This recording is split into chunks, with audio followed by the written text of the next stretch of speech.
Hello everyone. So today we are going to do projectile, one very important topic from class 11. तो इसका जो ये topic आता है बेटा आपका ये टॉपिक आता है किस चैप्टर में? Motion in a plane I guess, और ये किस यूनिट के अंदर आता है? काइनेमेटिक्स के अंदर आता है। इसमें ऑब्जर्व करते हैं आपके पास प्रोजेक्टाइल होता क्या है, मोशन कैसा होता है, प्रोजेक्टाइल के आपके पास कंडीशंस क्या होती हैं for projectile to be a projectile. तो क्या क्या चीज़ें इसके अक्रॉस आती हैं वो हम आज करने वाले हैं प्रोजेक्टाइल के अंदर। एनीवे, सबसे पहले मैं आपको ब्रीफ करूंगा। प्रोजेक्टाइल जो हम पढ़ते हैं जनरली दो तरह का पढ़ते हैं। एक आपके पास एंगुलर प्रोजेक्शन का होता है, एक हॉरिजॉन्टल प्रोजेक्शन का होता है। जो एंगुलर प्रोजेक्शन होती है आपके पास वो होता है आपको एक एंगल पे थ्रो करना। एज इफ मैं आपके पास कोई भी चीज़ ऐसे थ्रो कर रहा हूँ, ध्यान से देखिए, यहाँ ड्रॉ कर लेते हैं, इसको आसान हो जाएगा। यहाँ से कोई चीज़ थ्रो करी है मैंने ऐसे,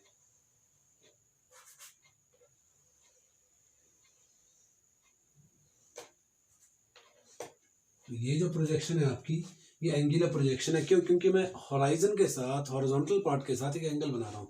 आसान सा मैकेनिज्म है। प्रोजेक्टाइल होता क्या है वो भी ब्रीफ करूंगा इसके बाद में, बट मैं आपको बता रहा हूँ सीधा। प्रोजेक्टाइल आप करने कौन कौन से वाले हैं? दो तरह के, एक एंगुलर प्रोजेक्शन है, एक हॉरिजॉन्टल प्रोजेक्शन। जो हॉरिजॉन्टल प्रोजेक्शन होगा बेटा वो होता है बिल्डिंग की छत से तुम कोई चीज़ फेंक रहे हो, ऐसे जा रहा है, ये भी प्रोजेक्टाइल है, हॉरिजॉन्टल प्रोजेक्शन है। अब अगर इन दोनों को ध्यान से देखो तो यहाँ से स्टेटमेंट आसानी से पता लग जाती है। क्या? कोई भी चीज़ जिसको आप एयर में, स्पेस में प्रोजेक्ट करते हो, which is falling completely under the effect of gravity, तो आप उसको क्या बोल सकते हो? प्रोजेक्टाइल बोल सकते हो। मतलब आपने जेवलिन थ्रो कर दिया, प्रोजेक्टाइल है। बॉल थ्रो कर दिया, प्रोजेक्टाइल है। इवन क्रिकेट खेलते हो ना यार, बॉल को लॉफ्टेड शॉट जा रहा है, वो भी कैसा जा रहा है? प्रोजेक्टाइल जा रहा है। तो ये सब चीज़ें आपके पास किसको रिप्रेजेंट कर रही हैं? प्रोजेक्टाइल मोशन को रिप्रेजेंट कर रही हैं। वो अलग अलग कैटेगरीज आपके पास आती हैं। Even short put can be a part of A projectile. बहुत सारे छोटे छोटे अलग अलग एग्जांपल्स इसके अक्रॉस आ सकते हैं। अगर आप ध्यान से इस एक मैकेनिज्म को देखें तो हम इसको इसके अक्रॉस अप्लाई करने वाले हैं। लेकिन प्रोजेक्टाइल पढ़ने से पहले कुछ चीज़ें समझनी बहुत ज़रूरी हैं। वो मैं बता चुका हूँ। प्रोजेक्टाइल तो समझ आ गया स्टेटमेंट क्या है, लेकिन होता किस तरह का मैं बता चुका हूँ। एक तो एंगुलर प्रोजेक्शन हो गया, जिससे मुझको दिख रहा है आपके पास एक एंगल बना रहा है, कहाँ पर? हॉराइजन के साथ एक एंगल बना रहा है। ये वो वेलोसिटी है जिस वेलोसिटी से मैं इसको थ्रो कर रहा हूँ, तो ये एंगुलर प्रोजेक्शन हो गया। दूसरा, बिल्डिंग की छत पर, रूफ टॉप पर खड़ा होकर मैं कोई चीज़ हॉराइजनटली इस तरह से थ्रो कर रहा हूँ, हॉराइजन पर थ्रो कर रहा हूँ, हॉरिजॉन्टली थ्रो कर रहा हूँ, तो आपके पास ये प्रोजेक्शन बनता है आपका हॉरिजॉन्टल प्रोजेक्शन, ये बनेगा आपका एंगुलर प्रोजेक्शन। दो तरह का प्रोजेक्शन आपके पास रहता है। एनीवे, हम लोग बात करेंगे आज सिर्फ एंगुलर प्रोजेक्शन की, और एंगुलर प्रोजेक्शन को हम लोग काफ़ी डिटेल में डिस्कस करेंगे। बट उसको डिस्कस करने से पहले आपको समझाना पड़ेगा प्रोजेक्टाइल को प्रोजेक्टाइल कब कहते हैं। मतलब प्रोजेक्टाइल के प्रोजेक्टाइल होने के लिए कंडीशंस क्या हैं, तो वो कंडीशंस आपको समझाई जाएंगी आज। पहली चीज़, आपको हमेशा बोला जाता है, एजम्पशन बोल दो, आप बोल दो, या फिर कंडीशंस बोल दो। इसके लिए क्या बोलेंगे हम बेटा? पहली चीज़ हमेशा याद रखनी है आपने, एक, मैं उसको कहीं से भी थ्रो कर रहा हूँ बॉल को, एज इफ मेरा दोस्त है जिसको मैं, सपोज मैं पॉइंट ए हूँ और मैं किसी point, suppose this is the point A, ये एक्स जो लिखा है ये एक्सिस को रिप्रेजेंट कर रहा है कि आपके पास एक्सिस जो है वो एक्स एक्सिस है आगे को, तो एक्सिस को रिप्रेजेंट कर रहा है। यहाँ से ओ से किसी पॉइंट ए कर मेरा दोस्त खड़ा है, उसके पास मैंने बॉल फेंक दिया है, प्रोजेक्टाइल बन गया है, ये भी प्रोजेक्टाइल बन गया है। लेकिन इसके कोरस्पॉन्डिंग कंडीशन कब होंगी प्रोजेक्टाइल होने के लिए? वो ये रहेंगी, अगर ये प्रोजेक्टाइल है so velocity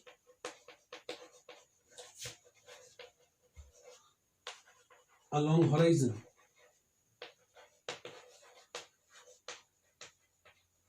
will always be constant। आसान सी चीज है यार, यहाँ से थ्रो करा है यहाँ तक गया है, मतलब उसकी जो हॉरिजॉन्टल वेलोसिटी हर बार क्या रहेगी? कांस्टेंट। जैसे यही एग्जांपल लेते हैं, u एंगल पे दिया वेलोसिटी मैंने, क्यों दिया है? क्योंकि मैं चाहता हूँ ये हॉरिजॉन्टल डिस्टेंस भी कवर करे, वर्टिकल डिस्टेंस भी कवर करे। तो यहाँ मुझको दिख जाएगा, आप लोगों ने रेजोल्यूशन ऑफ कंपोनेंट पढ़ रखा है, तो u को दो कंपोनेंट में रिजोल्व कर दोगे। इधर को कंपोनेंट आ जाएगा आपका u cos थीटा, और इधर को कंपोनेंट आपका y एक्सिस के कंपोनेंट आ जाएगा u sin थीटा। अब आपने लिखना है u x equal to u cos theta, u y equal to u sin theta, वो भी लिख सकते हो।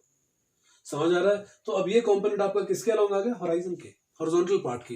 अब हॉरिजॉन्टल पार्ट के अलोंग जो कंपोनेंट आपका वेलोसिटी का आ गया है, यहां मैंने लिखा है velocity along horizon will always be a constant. That means जो वेलोसिटी आपकी यहां पर है वही वेलोसिटी यहां रहने वाली है, वही वेलोसिटी मैक्सिमम हाइट पर रहने वाली है, वही वेलोसिटी कहीं और रहने वाली। So everywhere you will find your horizon velocity to be u cos theta, horizontal velocity to be u cos theta, सब जगह इसकी वेलोसिटी सेम रहने वाली है। तो ये कंडीशन आपके पास है पहली, कब, जब हम बात करते हैं आपके प्रोजेक्टाइल की। अगर ये कंडीशन है तो यहां पर एक और चीज आ जाती है, a is equal to v minus u upon t, पढ़ रखा है हम लोगों ने। तो मैं कहता हूं एक्सेलरेशन अलोंग एक्स निकालते हैं, v x minus u x upon t, ax will be equal to vx minus ux upon t। होता क्या है, अगर मेरी हॉरिजन के अराउंड, हॉरिजॉन्टल पार्ट के अराउंड वेलोसिटी ऑल अलोंग क्या सेम है, कोई चेंज नहीं है। अगर इसकी वेलोसिटी में कोई चेंज नहीं है तो ux और vx दोनों बराबर होंगे, ये भी u cos थीटा, ये भी u cos थीटा, तो आपका ax comes out to be 0। तो ये चीज आप इस स्टेटमेंट से इंटरप्रेट कर सकते हैं।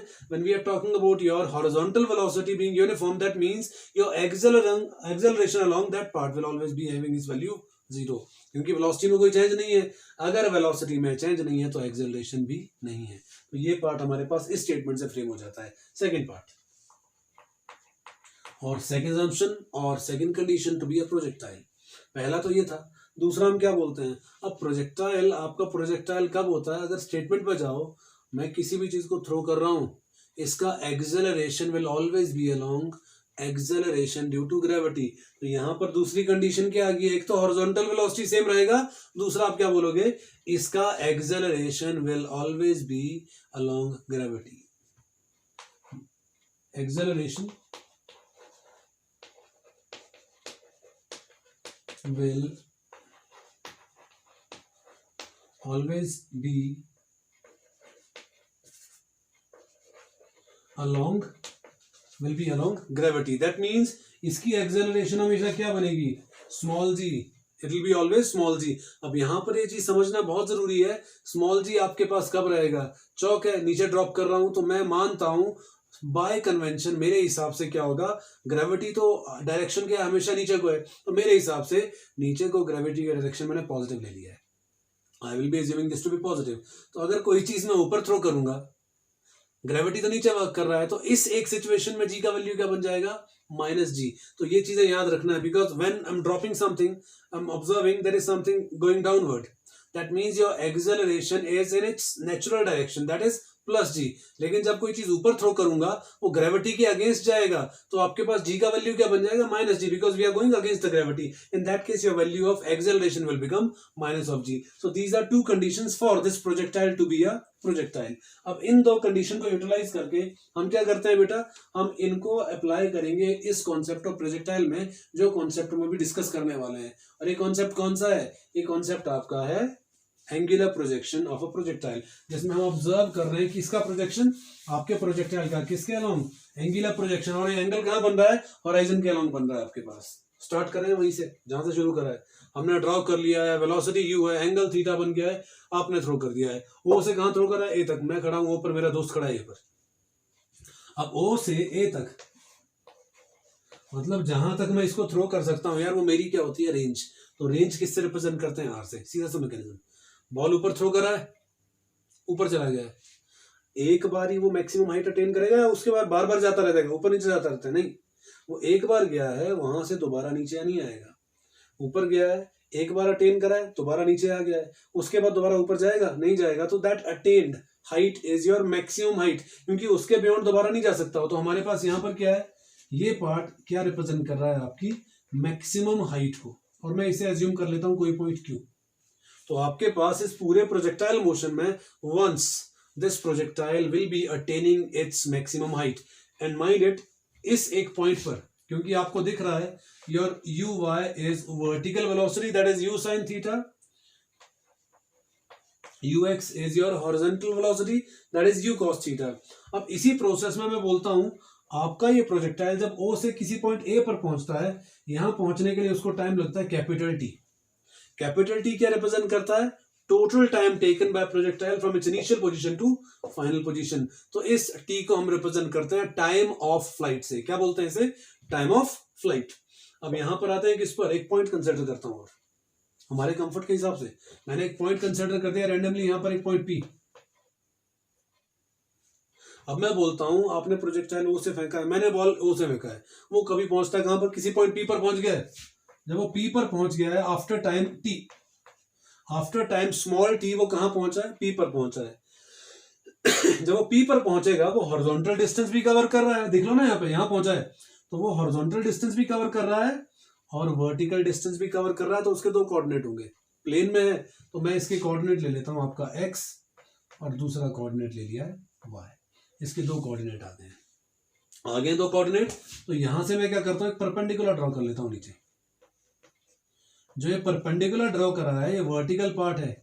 अब ये वर्टिकल पार्ट आपका वर्टिकल डिस्टेंस है। इस बॉल का जो मैं थ्रो कर रहा हूं यहां से, आपका ये पार्ट क्या रिप्रेजेंट कर रहा है, उसका वर्टिकल डिस्टेंस कितना कवर करा है उसने, तो वो किस कोऑर्डिनेट से आ रहा है, वाई कोऑर्डिनेट से। दूसरा कोऑर्डिनेट क्या है, एक्स। अब एक्स आपका हॉराइजन के अलोंग आएगा, तो इस पॉइंट को ओ से लेकर यहां तक का डिस्टेंस देख लेते हैं। तो ओ से लेकर यहां तक का जो डिस्टेंस आपके पास आ रहा है, ये आपका हॉरिजॉन्टल डिस्टेंस आ रहा है। कब आ रहा है बेटा, at time t, ball is at point P having coordinate x and y। तो आपका horizontal distance x, vertical distance y, simple without any complication. हाँ, याद क्या क्या रखना है, एक्सेलरेशन हमेशा ग्रेविटी के अलोंग रहेगा, acceleration due to gravity small g will come to play. दूसरा आपका जो वेलोसिटी रहेगा हॉराइजन के अलोंग, it will always be a uniform velocity, उसमें कोई चेंज नहीं आने वाला है। And because of that acceleration along x will always be equal to 0। तो ये आपके पास है डायग्राम, किसके कॉरेस्पॉन्डिंग, आपके इस प्रोजेक्टाइल के कॉरेस्पॉन्डिंग, जिसको हम अब डिस्कस करने वाले हैं यहाँ पर डिटेल में। आई होप डायग्राम सबको समझ आ गया है, क्योंकि हर एक चीज हमने काफी डिटेल में यहाँ पर डिस्कस कर ली है बेटा। अब इसको जब थोड़ा आगे लेके चलेंगे हम, यहां से ध्यान से देखेंगे, हम इसको स्टेप में डिवाइड कर देंगे, ब्रेक कर देंगे। पहले मैं ऑब्जर्व करूंगा इसका, अच्छा यहां से थ्रो करा है तो हॉरिजॉन्टल के लॉन्ग भी जा रहा है, तो हॉरिजॉन्टल मोशन स्टडी करूंगा। फिर वर्टिकल भी जा रहा है, वर्टिकल मोशन स्टडी करूंगा। फिर मर्ज करूंगा, क्यों, क्योंकि हमको निकालना होता है सबसे पहले इक्वेशन ऑफ ट्रेजेक्ट्री। ट्रेजेक्ट्री क्या होता है, पाथ फॉरवर्ड। मैं आपको बताता हूं, यहाँ पर सबसे पहली चीज क्या निकालेंगे आप, इक्वेशन ऑफ ट्रेजेक्ट्री।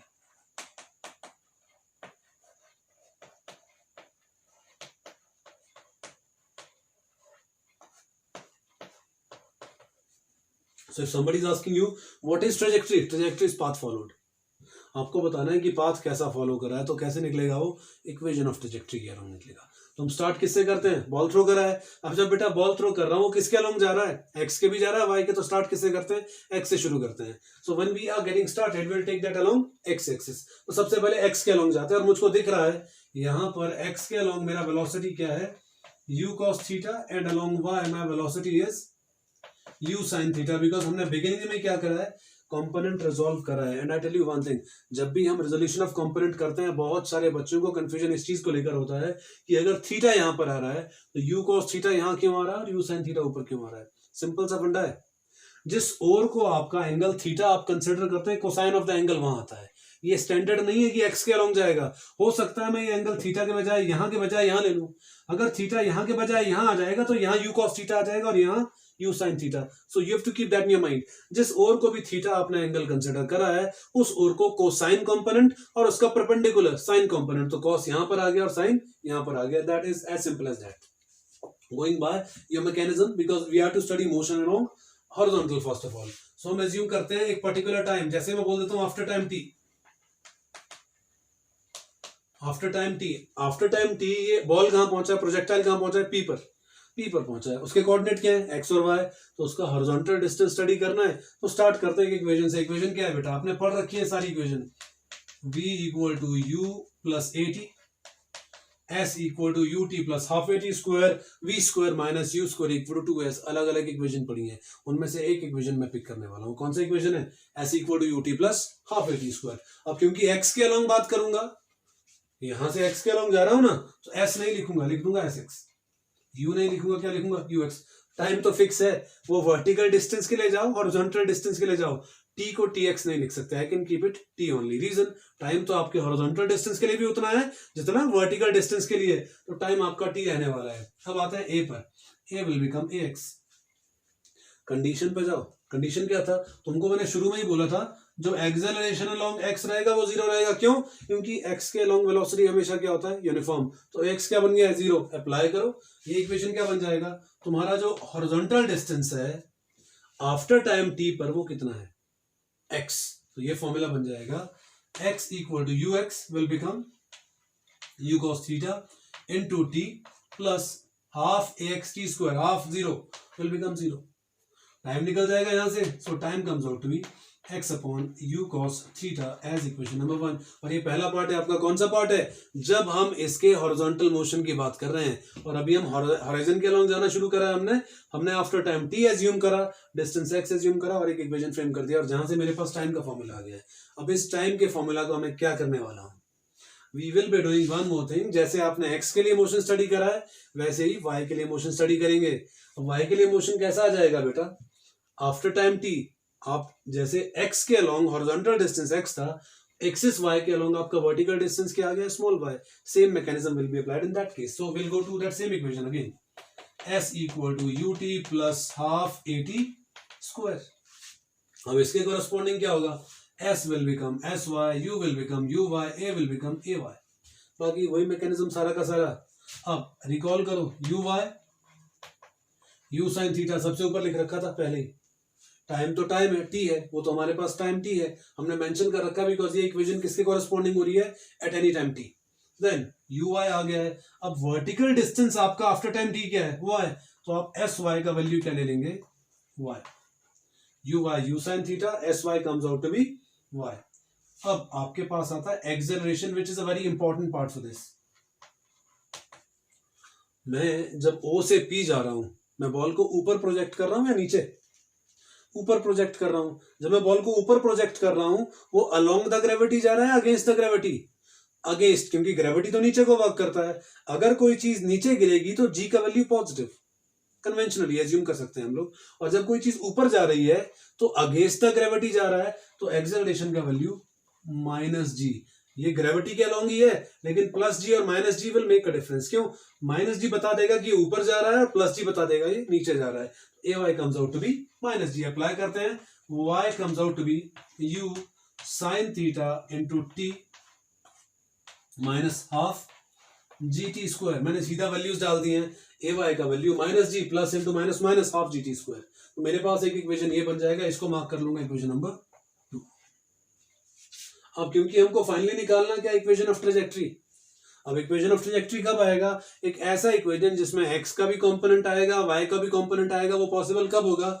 जब मैं इस टाइम का वैल्यू इक्वेशन नंबर 2 में डाल दूंगा। तो अब क्या होगा? इक्वेशन नंबर 2 बन जाएगा, इसमें y का वैल्यू भी आ जाएगा और x कंपोनेंट भी आ जाएगा। तो ये मेरे पास उसके मोशन को x के अलोंग और y के अलोंग, दोनों के मोशन के अलोंग एक इक्वेशन फ्रेम करेगा। और वो इक्वेशन क्या बताएगा? आपका path followed by the projectile, that is termed as equation of trajectory. So let's apply that. अब इस वैल्यू को मैं इसमें डाल देता हूं।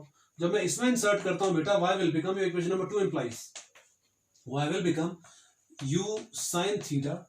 नाउ आई गॉट t का वैल्यू क्या है? x upon u cos theta, so write it to be x upon u cos theta. u से u कैंसिल, पहली चीज। Then I got a sign of minus over here, minus 1 upon 2 g into t square. What is t? x upon u cos theta. सो लिख देंगे इसको x square upon u square cos square theta. अब इस equation को मैं modify करूंगा, यहां से हम चले गए यहां पे। इस इक्वेशन को मॉडिफाई करूंगा, थोड़ा तरीके से लिखूंगा। मॉडिफाई क्या करना है? इक्वेशन वही बन जाएगा आपके पास। So this is x upon u cos theta, this is y equal to sin theta into x upon cos theta. ये आ गया minus 1 upon 2 g x square upon u square cos square theta. अब ये आपके पास था u sin theta, t आ गया x upon u cos theta. sin theta upon cos theta क्या बन जाता है? tan theta. तो यहां से आपके पास y का वैल्यू क्या बन जाएगा? tan theta into x minus 1 upon 2 g x square upon u square cos square theta. मैं इसको ब्रेक करके लिखूंगा कैसे? मैं लिख दूंगा ऐसे, minus of g upon 2 u square cos square theta into x square as equation number 3। इसको मैंने इक्वेशन नंबर 3 मान लिया है। अब मैं आपको समझाता हूं ऐसा किया क्यों गया है। हम लोग मैथ्स में एक फॉर्मूला पढ़ते हैं, y इज इक्वल टू के एक्स स्क्वायर। यहां लिख रहा हूं y इक्वल टू के एक्स स्क्वायर। अगर आपको याद होगा वो इक्वेशन किसको रिप्रेजेंट करती है? Parabola. That represents your parabola in mathematics. Now if you go by that equation, this is also y is equal to ax plus bx square. This is ax plus bx square. b can have which value? Negative. Negative value क्या बन जाएगा? Minus of g upon 2 u square cos square theta. So ax plus bx square. अब ये भी आपके पास किसको represent करता है बेटा? पैराबोला को। तो क्या पता लग गया, इक्वेशन नंबर 3 किसको रिप्रेजेंट कर रही है, इक्वेशन ऑफ पैराबोला को। और मैंने पहले ही कहा था इस इक्वेशन में y कंपोनेंट भी आ गया है, x कंपोनेंट भी आ गया है, तो ये कौन सी इक्वेशन है, this is your equation of trajectory. So this basically equation is taken as your equation of trajectory in case of parabola.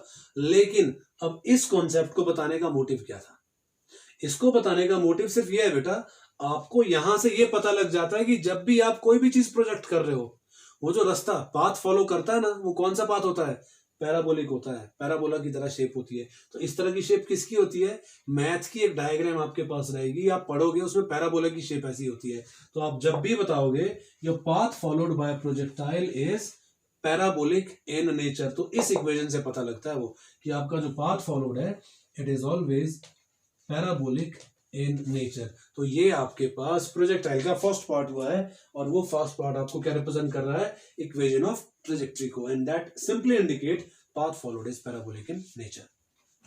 I hope ये पार्ट समझ आ गया आप लोगों को।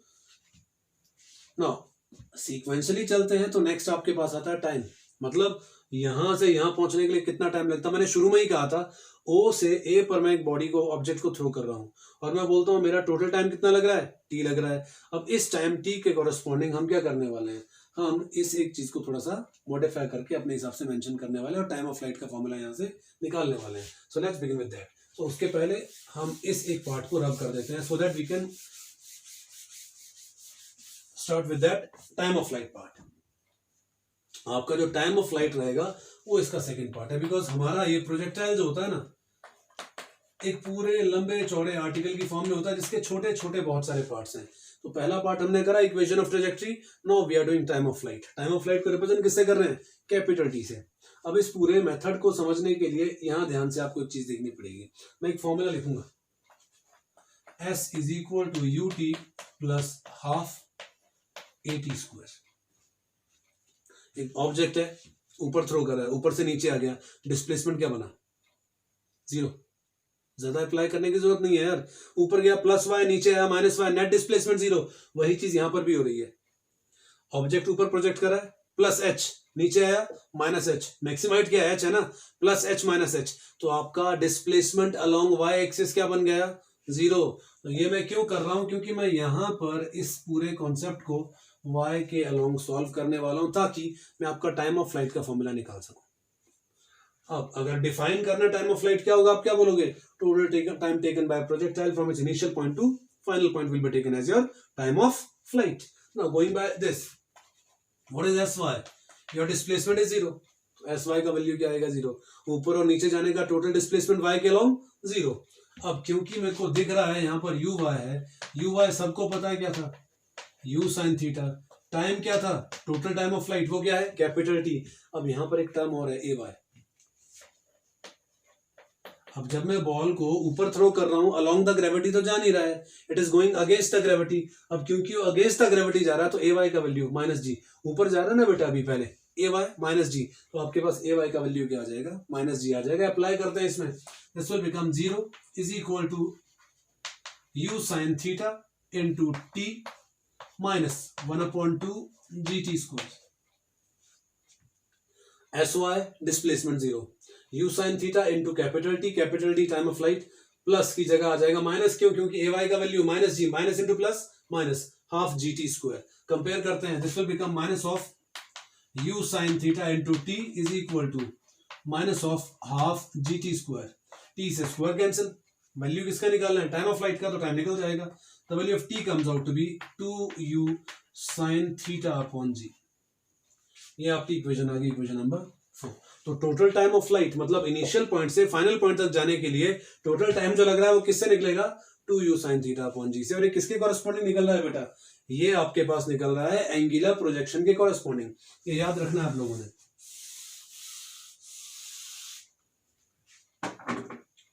अब हमको कुछ चीजें और समझनी बहुत जरूरी है। टोटल टाइम फ्लाइट निकालने के बाद ना कई बार क्वेश्चन ये पूछते हैं, अच्छा बॉल को मैंने ऊपर थ्रो करा है, ऊपर जाने के लिए टाइम लग गया t1, नीचे आने के लिए कितना लगेगा। मतलब मैक्सिमम हाइट पर जाने के लिए अगर उसको 1 सेकंड लग रहा है, वहां से नीचे दोबारा मेरे पास आने के लिए कितना टाइम लगेगा? आप लोग इंस्टेंटली बोलोगे जितना ऊपर लगेगा उतना नीचे को, 1 + 1 2, मतलब टोटल टाइम ऑफ फ्लाइट क्या हो गया? 2 सेकंड। तो ऊपर जाने के लिए 1 सेकंड, नीचे आने के लिए 1 सेकंड, लेकिन वो चीज प्रूव करनी पड़ती है, कैसे? तो हम वो प्रूव करेंगे। अब टोटल टाइम ऑफ फ्लाइट तो मेरे पास 2u sin थीटा अपॉन जी आ गया। अब मैं क्या करता हूं, मैं बोल देता हूं इस मैक्सिमम हाइट क्यू पर मान लीजिए इस बॉल को, इस प्रोजेक्टाइल को पहुंचने के लिए टाइम लग गया टी डैश। कितना टाइम लग गया है? T dash.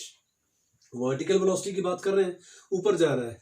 तो जब आप बॉल को ऊपर थ्रो करते हो ना बेटा, मैक्सिमम हाइट पर जाकर उसकी वर्टिकल वेलोसिटी कितनी बनती है? 0।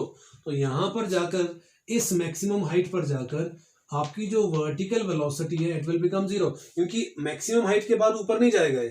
मैक्सिमम हाइट का मतलब ही हुआ ना, उसके ऊपर तो जा नहीं सकता। अगर उसके ऊपर नहीं जा सकता तो वी वाई का वैल्यू क्या बन गया है? 0।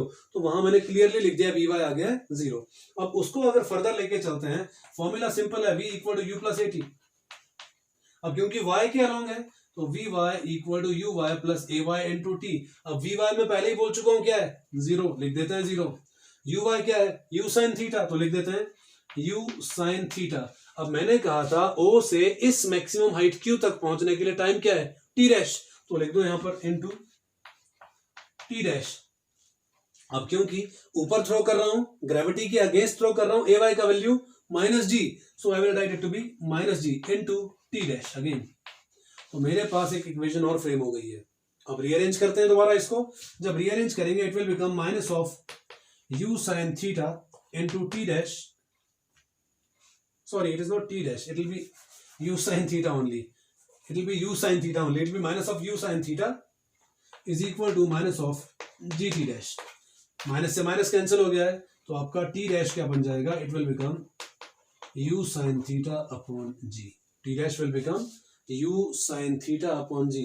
अब इस फॉर्मूला से कंपेयर करके देखो ध्यान से इसको। u sin theta upon g वहां पर है, तो मैं आपके इस टाइम ऑफ फ्लाइट को क्या लिख सकता हूं? I can write capital T is equal to 2 times t dash. Capital T क्या बन जाएगा? 2 टाइम टी डैश। या फिर अगर आपको यहां से टी डैश का वैल्यू निकालना है, उसका वैल्यू क्या बन जाएगा? Total time of flight divided by 2। इसका मतलब क्या हुआ? अगर प्रोजेक्टाइल को ऊपर जाने के लिए 2 सेकंड लगते हैं, उसको नीचे आने के लिए भी कितना टाइम लगेगा? 2 सेकंड, बिकॉज आपका मैक्सिमम हाइट का टाइम कितना आता है? Total time of flight divided by 2, and that is one very important formula. This is one more a part of your projectile. तो पहले आपने क्या करा? equation of trajectory. Second was your time of flight. अब इसको हम आगे लेके चलेंगे, किस पर जाएंगे? We'll move on to your maximum height of a projectile, जिसकी हम इसके बाद में बात करने वाले हैं बेटा।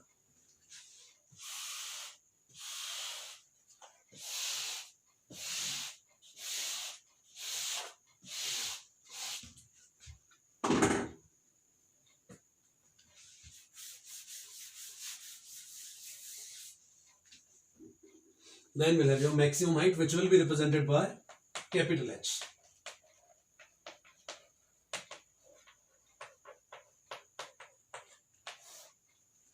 इसको हम कैपिटल H से रिप्रेजेंट करने वाले हैं। आप ध्यान से, H x के अलोंग है या y के? y के। अगर H y के अलोंग है तो कंपोनेंट कौन सा लेंगे आप? वर्टिकल कंपोनेंट लेंगे। वर्टिकल कंपोनेंट लेंगे तो H आपके पास क्या है? वेलोसिटी नहीं है, टाइम नहीं है, क्या है? डिस्टेंस है। डिस्टेंस का फॉर्मूला कौन सा यूज हो सकता है? 2 फॉर्मूला है, v square minus u square equal to 2s और s equal to ut plus half at square. दोनों में से किसी भी फॉर्मूला को यूज कर सकते हैं, बट मुझे लगता है आसान फॉर्मूला कौन सा होगा वो मैं लिख रहा हूं यहाँ पर। आसान फॉर्मूला होगा v square minus u square equal to 2as। y के अलोंग है तो v y square minus u y square minus 2ay/sy। Maximum height निकालना है ना, तो मुझको ये तो पता लग ही गया कि sy का वैल्यू क्या हो जाएगा? Capital H। अभी बताया था मैक्सिमम हाइट पर आपकी वर्टिकल वेलोसिटी 0, तो यहां से ये भी पता लग गया v y is equal to 0। Initial velocity vertical क्या है? u sin theta, so uy comes out to be u sin theta. अब I'm throwing something in upward direction that also against the gravity. If it is against the gravity, ay will be equal to minus g. Gravity के along तो throw नहीं कर रहा हूं, उसके opposite direction में throw कर रहा हूं, तो ay comes out to be minus of g. अब इन सब वैल्यूज को इसमें डाल देंगे, डाल देते हैं यार। ये बन जाएगा आपका 0 square minus u sine theta का square will be equal to 2 into minus g into h. Simplify करें, minus u square sine square theta is equal to minus of 2gh। Minus से माइनस कैंसिल, h का value क्या आ जाएगा बेटा, that will become u square sine square theta upon g, that can be taken as your equation number 5। तो यहां से आप मैक्सिमम हाइट निकाल सकते हैं इस फॉर्मूला को यूज करके। अगर आप ध्यान से देखें, हमने सबसे पहले इक्वेशन ऑफ ट्रेजेक्टरी निकाला है, देन टाइम ऑफ फ्लाइट निकाला है, उसके बाद हमने कैलकुलेट करा है आपका मैक्सिमम हाइट इसके कॉरेस्पॉन्डिंग प्रोजेक्टाइल के। अब इसका जो लास्ट पार्ट बचता है, that last part is of your range, मतलब आप किस मैक्सिमम डिस्टेंस तक ऑब्जेक्ट को थ्रो कर सकते हो, वो किस में आता है बेटा, रेंज में आता है। तो हम इसके बाद कैलकुलेट करेंगे आपकी रेंज को, और रेंज निकालना is not very difficult, it is a very simple mechanism. अगर रेंज निकालना है तो रेंज आप किससे रिप्रेजेंट करते हो, कैपिटल आर से, मैंने बिगिनिंग में लिख दिया था। तो यहां पर हम क्या करेंगे, हम सीधा मैकेनिज्म यूज करेंगे, कौन सा, वेलोसिटी का। याद करो, velocity is displacement upon time, सीधा फॉर्मूला है, velocity is displacement upon time. Displacement क्या बन जाएगा, क्रॉस मल्टीप्लाई कर दो, तो आपका displacement comes out to be velocity into time. अब O से लेकर A तक का डिस्प्लेसमेंट क्या है, R। अच्छा, अब यहां से इधर को थ्रो कर रहा हूं तो होराइजन के अलोंग जा रहा है, होराइजन के अलोंग इसका वेलोसिटी क्या आएगा, u cos थीटा, तो वेलोसिटी की जगह क्या आ जाएगा, u cos थीटा। अब आता है t, t need to be a total time, क्यों, क्योंकि O से लेकर A तक जाने के लिए जितना वर्टिकल डिस्टेंस कवर करने के लिए टाइम लगता है, उतना ही हॉरिजॉन्टल डिस्टेंस के लिए भी लगेगा। तो आपका t क्या आ जाएगा, टोटल टाइम ऑफ फ्लाइट। तो यहां हम लिख सकते हैं इसको u cos theta into t। आपका ये फॉर्मूला बन जाएगा यहां पर, किसको लेकर बेटा, आपकी रेंज को लेकर, जिसको हम थोड़ा मॉडिफाई करेंगे, क्योंकि यहां पर आपके पास टोटल टाइम ऑफ फ्लाइट का हम वैल्यू डालने वाले हैं, जो हमने अभी कैलकुलेट करा था। तो r comes out to be u cos theta into t। यहीं पर मैं मेंशन कर देता हूं कि आपका जो t का वैल्यू है, that is 2u sin theta upon g. हमने अभी निकाला था टाइम ऑफ फ्लाइट क्या था, 2u sin theta upon g. अब इसका वैल्यू हम रेंज में इंसर्ट करते हैं, रेंज में डाल देंगे तो r का वैल्यू क्या बन जाएगा, it will become u cos theta into 2u sin theta upon g, जिसको हम कैसे लिख सकते हैं, we can write it to be u square into 2 sin theta cos theta upon g. जिसको थोड़ा बहुत मैथ्स का और ट्रिग्नोमेट्री में इंटरेस्ट है, उसको एकदम पता लग जाएगा। 2 sin थीटा cos थीटा मतलब sin 2 theta, simple formula apply कर दो, रेंज क्या बन जाएगा, range will become u square sin 2 theta upon g, जो आपके पास बन जाएगा इक्वेशन नंबर 6। किसके लिए, रेंज के लिए। इसको कहते हैं हम हॉरिजॉन्टल रेंज। अब यहां से हम फॉर्मूला डिराइव कर सकते हैं किसके लिए, मैक्सिमम हॉरिजॉन्टल रेंज के लिए। अगर आप चाहते हो रेंज मैक्सिमम हो, तो आपके पास क्या बन जाएगा, u स्क्वायर तो फिक्स है, जितना थ्रो कर सकता हूं उतनी वेलोसिटी दूंगा मैं, g का वैल्यू भी फिक्स है, वेरिएशन किस में आ सकता है, एंगल में। तो डिपेंडिंग अपॉन एंगल आपके पास अगर मैक्सिमम रेंज चाहिए, your sin 2 theta need to be equal to 1, इसका वैल्यू क्या हो जाएगा, 1। अब बताइए साइन किस एंगल पे 1 होता है, 90 डिग्री, मतलब आपका 2 theta will be equal to 90 degree. इसका मीनिंग क्या हुआ, theta will become 90 upon 2, that is equal to 45 degree. तो ध्यान रखना है, अगर मुझे थ्रो करना है, जेवलिन थ्रो करना है, शॉटपुट थ्रो करना है, क्रिकेट खेलते हैं बॉल थ्रो करना है, I want to reach cover maximum distance, maximum horizontal range, I need to throw that at an angle of 45 degree. So that is one concept that we take it from projectile itself. तो यहाँ से पता लगता है theta का value कितना आ जाएगा बेटा, 45 डिग्री के बाद आपके पास मैक्सिमम हॉरिजॉन्टल डिस्टेंस यहाँ से कवर कर सकते हैं, जो आपको यहाँ से समझ आ जाता है। अच्छा, यहाँ पर एक और कॉन्सेप्ट आता है, बड़ा इंटरेस्टिंग सा कॉन्सेप्ट आता है। क्वेश्चन आप लोगों को पूछते हैं पेपर्स में, क्या पूछते हैं वो लोग आपको पूछ लेते हैं, जैसे रेंज का फॉर्मूला तो आपको पता है, u square sine 2 theta upon g. आप लोगों से ये पूछा जाता है बेटा कि आप बताइए किन दो एंगल्स के लिए रेंज का वैल्यू सेम हो सकता है। दोबारा बोल रहा हूं, किन दो एंगल के लिए रेंज का वैल्यू सेम हो सकता है। चलिए पहला फॉर्मूला मैं लिख देता हूं, R1। मान लीजिए जब एंगल थीटा है तो R1 का value u square sine 2 theta upon g. अब मैं दूसरा एंगल लेता हूं, वो मेरे हिसाब से जो आप लोगों को अभी क्लियरली पता लग जाएगा कि वो एंगल दूसरा कौन सा होता है।